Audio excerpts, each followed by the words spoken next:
So Angels of Death episode 6 was one killer of an episode. This episode, the first half of it was fine, it was fun, but it wasn't necessarily blowing me away. But once we got to that second half, especially when Rachel pulls a gun on Kathy, everything after that was just pure gold. What I like with this episode is the idea of the sinner. Rachel ends up admitting that she's a sinner, that she's the one God wouldn't accept the name of someone who was a sinner. Now, I think the elevator would have opened no matter which name was put in, because we've seen Zach kill people who, like, even in his flashback, he's killed just women on the street, so he's obviously a sinner. But the fact that she admits to the viewer that she's a sinner too, that's interesting, and I really like that subtlety in that. And this episode, like, just the whole Kathy showdown, finishing up Zach's backstory, seeing where he got the idea to murder, the fact that he was being tortured all of his young life there, he saw a movie with a serial killer that gave him the idea. It doesn't excuse his action, but it does explain where he got the trigger and what ultimately led him to the path of just mindlessly killing people. When it comes to Rachel and her pulling a gun on Kathy, I did not see that coming. The fact that she just had a gun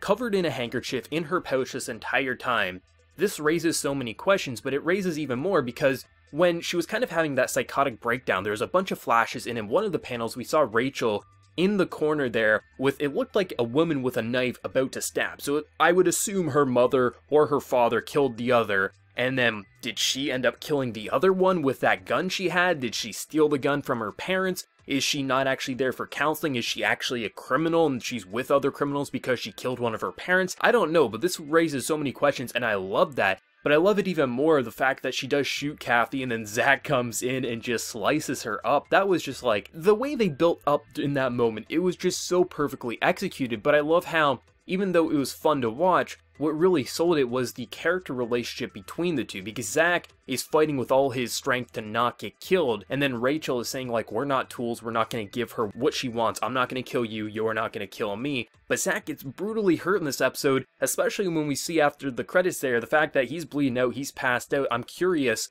what else she might have in her bag to help him, or because I don't expect Zach's going out just yet. Zach's going to make it to the end of the show, I'm pretty damn sure.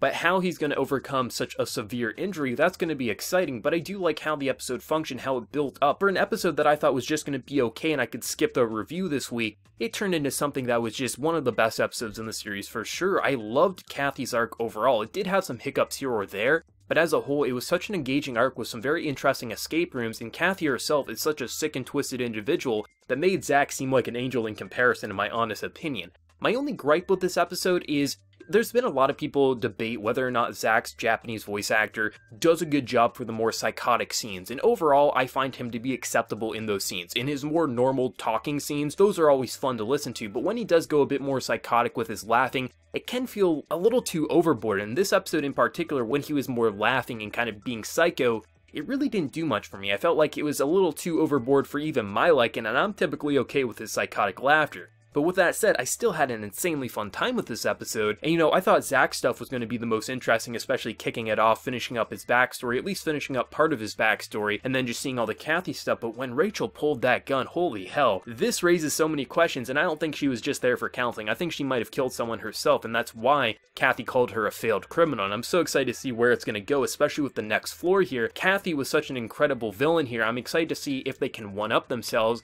or where the series is going to go overall. This is such a fun series, and I think the directing, when it really hits it out of the park, it really stands out. And this episode in particular, I think really stood out with its directing, especially when it was doing the more kind of like staticky shots where it would switch between images that the characters were thinking of from their past. It was such a nice touch. Overall, this episode was incredibly fun. My only gripe, like I said, was Zach's more psychotic laughter in this episode, but past that, this episode as a whole, one of the best ones for sure. But let me know what you're feeling down in that comment section below, your thoughts, your theories, your speculations. If you played the game, whatever you're thinking, let me know down in that comment section below. And before you leave, be sure to like the video if you did enjoy, and also be sure to subscribe to the channel if you happen to be new. So until next time, everyone, please take care and have a good one.